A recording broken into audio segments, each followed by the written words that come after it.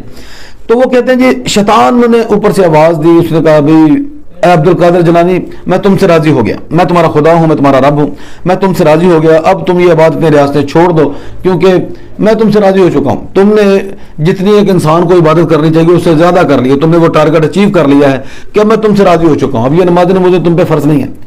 عبد القادر جیلانی نے فوراً سے سوچا کہ نمازیں تو میرے نبی کو بھی معاف نہیں تھی، میرے نبی بھی آخری دن تک نماز پڑھتے رہے. امام حسین علیہ السلام میدان کربل میں دیکھے نا، جہاں پہ صرف نماز کے لیے کھڑا ہونا تھا اور وہاں پہ تینوں کی بارش ہو جانی تھی، وہاں پہ بھی نماز انہوں نے نہیں چھوڑی. تو نماز تو اتنی اہم چیز ہے.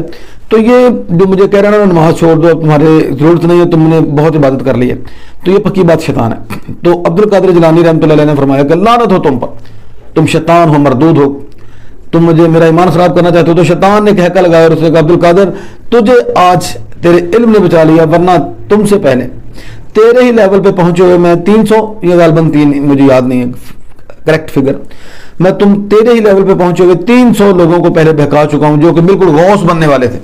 تو میں نے اس کو یہ باتیں کر کر ان کو گمراہ کر دیا، لیکن تجھے تیرے علم نے بچا لیا. تو عبد القادر نے کہا کہ لعنت ہو تجھ پر، مجھے میرے علم نے نہیں، مجھے میرے اللہ نے بچایا ہے. تو یہ دیکھو نا، جو بندہ دنیا سے زیادہ کٹنے کی کوشش کرتا ہے، زیادہ چیلا کشی کرتا ہے، ایسی عبادتیں کرنے کی کوشش کرتا ہے جو کہ انبیاء اکرام نے نہیں کی، بالخصوص جناب محمد صلی اللہ علیہ وسلم نے جو اس طرح کی باتیں نہیں کی. جو بندہ ان سے بڑھنے کی کوشش کرتا ہے تو پھر شیطان ان کے اوپر حاوی ہو جاتا ہے. جو مطلب دنیا داری کو ہی چھوڑ دے، بیوی بچوں کو ہی چھوڑ دے، اپنے چلا کشی قبروں میں گھس کے جو لوگ عبادتیں کرتے ہیں، چلا کشیاں کرتے ہیں، عجیب و غریب حرکتیں ان لوگوں کی. تو جو بندہ اس حد تک پہنچتا ہے نا، تو شیطان اس کو ورگلاتا ہے اور شیطان اس کو کہہ دیتا ہے کہ جو بھی اس کے دماغ میں بات ڈال دے. اور زیادہ تر لوگوں نے دعویٰ نبوت ہی کیا ہے جو اس مقام پہ پہنچے، اور جن کو شیطان نے ورگلایا تو اس نے دعویٰ نبوت ہی کیا. تو یہ بھی ہو سکتا ہے کہ یہ عورت نے کچھ زیادہ عبادت کرنے کی کوشش کی ہو تو شیطان اس کو بہکا دیا ہو. بہرحال یہ اتنی عبادت گزار لگتی نہیں مجھے، لیکن یہ ایک وجہ ہوتی ہے. اچھا، تیسری وجہ ملک سے فرار ہونا. اب اگر ملک سے فرار ہونے کی بات کریں تو جس طرح کے ان کے گھر ہم نے دیکھے، فیصل آباد والا ان کا گھر بھی دیکھا ہے اور لاہور والا بھی ان کا گھر ہم نے دیکھا ہے، ان دونوں بہنوں کا، تو اچھے خاصے کھاتے پیتے ہیں، یعنی کروڑ پتی لوگ ہیں، لاکھ پتی بھی نہیں کروڑ پتی لوگ ہیں. کوئی چھوٹے موٹے عام گھروں کی یا متوسط طبقے کی عورتیں نہیں ہیں یہ کہ اس طرح کی بات کر کے کوئی پیسہ کمانا چاہتی ہوں. اور اس نے بربلا کہا بھی اس کی بہن نے کہ ہمیں پیسوں کا کوئی لالچ نہیں ہے، پیسہ ہمارے پاس بہت ہے، ہم تو وہ پہنچ جائیں گے جو اللہ میری بہن کو پہنچائے گا، ہم آگے لوگوں تک پہنچ جائیں گے. اس نے یہ بات کی ہے. تو پیسہ دھیلا تو ان کو مسئلہ خیر لگتا بھی نہیں ہے. ہاں، پاکستان سے انہوں نے باہر جانا ہو تو ان کے لیے مسئلہ بھی نہیں ہے، امریکہ جانا چاہیں، کسی بھی ملک جانا چاہیں، جتنے ان کے پاس بینک اسٹیٹمنٹ ہوگی جتنے ان کے پاس پیسہ ہوگا تو یہ تو آسانی سے جا سکتی ہیں. لیکن وہاں پہ جا کے ان کو وہ پروٹوکول نہیں ملنا تھا جو اب ملے گا. تو اب جو ان کو پروٹوکول ملے گا وہ بڑا شاندار ہوگا، کیونکہ پہلی بات تو یہ پکی بات ہے قادیانی ہے، مرزئی ہیں. کیونکہ کوئی مسلمان جس کا لا الہ الا اللہ محمد رسول اللہ کے اوپر یقین ہے وہ کبھی اس طرح کی بات کرے گا ہی نہیں. جو لا الہ الا اللہ محمد رسول اللہ پڑھتا ہے اور محمد صلی اللہ علیہ وسلم جو مدینہ شریف میں ہے، جن کا گھر وہاں پہ ہے، جن کا آرام گاہ وہاں پہ ہے، جو اس محمد صلی اللہ علیہ وسلم کو، جو اصلی محمد صلی اللہ علیہ وسلم ہے، جن کو یہ مانتے ہیں لوگ، وہ کبھی یہ بات سوچ بھی نہیں سکتے کہ میں نبی کا نبوت کا دعویٰ کروں یا کسی اور کو نبی مانوں. ہاں، جو یہ مرزا قادیانی کانے کے ماننے والے لوگ ہیں، جو یہاں پہ جو گند یہاں پہ دفن ہے، انڈیا میں، بھارت میں، قادیان شہر میں جو دفن ہے، جو کوئی جھوٹا نبی تھا جس نے اپنے اوپر محمد کا لیبل لگایا، چائنا کاپی، اور اس نے کہا جی میں محمد ہوں، اور پہلے بھی میں ہی محمد بن کے آیا تھا اور ابھی میں ہی ہوں، وہی محمد میں دوبارہ واپس آیا ہوں. تو قادیانیوں کا عقیدہ ہے کہ ہم جو کلمہ پڑھتے ہیں لا الہ الا اللہ محمد رسول اللہ، ہم پڑھتے تو ہیں لیکن محمد ہم اس کو کہتے ہیں. یہ جو مردود یہاں پہ دفن ہے نا، یہ اپنا قادیان شہر میں، بھارت کے پنجاب میں. تو جو اس کے ماننے والے لوگ ہیں، ان میں کسی نبی کا آنا کو بہت بڑی بات نہیں ہے، کیونکہ سب سے پہلے کہ بکواس اس نے خود کی، مرزا قادیانی نے کی جی میں نبی ہوں، اور اس نے پھر اس کے حق میں بہت سارے دلیل بھی پیش کیے، کتابیں بھی لکھ دی، اور یہ ابھی تک اپنی اس کہہ لیں کہ سازش میں کافی حد تک کامیاب بھی جا رہا ہے۔ مرزا قادیانی مر بھی چکا ہے، لیکن اس کے فالوورز کافی ہیں اس وقت دنیا میں موجود ہیں۔ اور باقی ان کے ہاں قادیانی لابی کے ہم نبی آتے ہی رہتے ہیں، ہم روزانہ سنتے روزانہ پڑھتے ہیں جی فلانا نبی آ گیا، ان میں ایک اور نبی آ گیا۔ ان میں کوئی بھی بندہ نبوت کا دعویٰ کر دے یا کہہ دے کہ مجھے وہی ہوئی ہے تو وہ یہ مان لیتے ہیں، یہ اس کا انکار نہیں کرتے، بلکہ اس کو پھر پروٹوکول دیتے ہیں۔ اور چھوٹے چھوٹے اب تک یہ پچھلے ایک صدی میں کئی نبی ان کے اندر جھوٹے نبی آ چکے ہیں، اور یہ کسی کا بھی انکار نہیں کرتے۔ لیکن وہ بندہ جب وہاں پہ جرمن میں پہنچتا ہے، الفضل سینٹر میں ان کا جو وہاں پہ جو مین مراکز ہیں مرزائیوں کے، پھر اس کو بڑا پروٹوکول دیا جاتا ہے کہ یہ بھی نبی آیا جی۔ تو ایسا پروٹوکول حاصل کرنے کے لیے بھی ہو سکتا ہے اس عورت نے یہ ڈرامہ کیا ہو کہ جب میں یہاں سے تو میری جان چھڑوا لیں گے۔ اس کے قادیانی بھائی بہت ایکٹیو ہیں، بہت مضبوط لابی ہے، اور بڑے پیسے والے لوگ ہیں، اور تعلق بھی بڑا اچھا ہے ان کا، یعنی کہ پارٹیوں کے ہیڈ جو ہیں، سیاسی پارٹیوں کے ہیڈ وہ ان کے ہاتھوں میں ہیں، بیشتر پارٹیوں کے، اب میں نام نہیں لوں گا، لیکن جن لوگوں نے قادیانی کے لیے بہت کام کیا آپ کو نظر آ جائے گا کہ یہ لوگ قادیانی کے لیے کام کر رہے ہیں، ان کی فلاح کے لیے کام کر رہے ہیں، ان کو آسانیاں پیدا کر رہے ہیں ان کے لیے۔ تو پارٹیوں کے ہیڈ سے لے کے فوج میں بھی ان کا اچھا اثر و رسوخ ہے۔ اور اس بی بی کو یہ پتا تھا، اس عورت کو پتا تھا میں نے نکل تو جانا ہی ہے یہاں سے، لیکن جب وہ یہاں سے نکلے گی تو اگلے ملک میں جب وہاں پہ پہنچے گی تو وہاں پہ اس کو جو پروٹوکول ملے گا نا وہ دید نہیں ہوگا، لوگ اس کے ہاتھ چومیں گے، لوگ اس کے پاؤں چومیں گے، لوگ اس کو جناب ایک دیکھ لیں کہ نبی کا جو کہ سٹیٹس ہوتا ہے لوگوں کی نظر میں وہ سامنے آئے گا۔ تو یہ بھی وجہ ہو سکتی ہے۔ تو یہ باتیں بتا رہا میں نے اس لیے ضروری سمجھا کہ بہت سارے لوگ اپنے چینلز کے اوپر صرف ویڈیو لگا رہے ہیں، وہی ویڈیو اٹھاتے ہیں جو واٹس ایپ میں سرکولیشن کر رہی ہے، تو وہ جناب اس کو لگا دیتے ہیں اور کچھ بیان نہیں کرتے کہ کیا وجہ ہے، کیونکہ ان کے پاس کوئی دلائل ہوتے نہیں۔ الحمدللہ میں تو پڑھنے والا ہوں، میں تو کتابوں کا دوست ہوں، کتابوں سے دوستی رکھنے والا آدمی ہوں، تو جو کتابوں سے دوستی رکھنے والا بندہ ہے اس کے پاس دلائل بھی ہوتے ہیں اور بات کرنے کا اس کو ڈھنگ بھی آتا ہے، اللہ کا شکر ہے۔ تو میرے خیال میں یہ 4 وجوہات ہیں جس کی وجہ سے یہ لوگ نبوت کا دعویٰ کرتے ہیں، اور یہ ایک بڑا مشکل اور بڑا دلیرانہ کام ہے، انتہائی ڈھیٹ بغیرتی تو ہے ہی، ساتھ میں دلیری بھی ہے کہ پاکستان میں جہاں پہ لوگ آپ کو پتہ ہے 2 منٹ لگاتے ہیں چیتھڑے اڑا دیتے ہیں ایسے لوگوں کے۔ بہرحال میرا کام تھا کہ جتنے مجھے سمجھ آئی میں نے آپ تک پہنچا دیا، مجھے امید ہے کہ آپ میں سے بہت سارے لوگوں کو میری بات سمجھ آ چکی ہوگی۔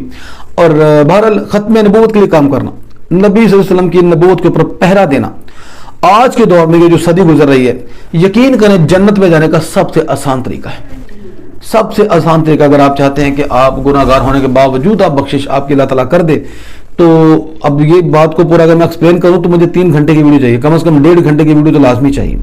بس اتنا میں بتا دوں کہ بخشش کے لیے سب سے آسان طریقہ ہے کہ ختم نبوت کے لیے کام شروع کر دیں اور ختم نبوت کے پہرے دار بن جائیں۔ اور جو بندہ بھی یہ کہے کہ حضور نبی صلی اللہ علیہ وسلم کے بعد کوئی کہے کہ میں نبی ہوں، اس پر اور اس کی جد پر، اس کی آل و اولاد پر لعنتیں بھی کریں اور لوگوں کو ان کا جھوٹ ننگا کر کے بھی دکھائیں، ٹھیک ہے جی۔ تو اب تک کے لیے اتنا ہی، دیکھتے رہیے میرا یوٹیوب چینل اور فیس بک پیج امین راجہ آرٹسٹ۔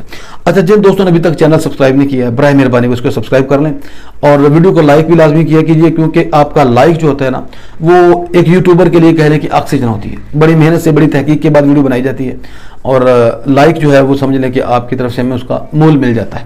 بہت شکریہ، اللہ حافظ، تاجدار ختم نبوت زندہ باد۔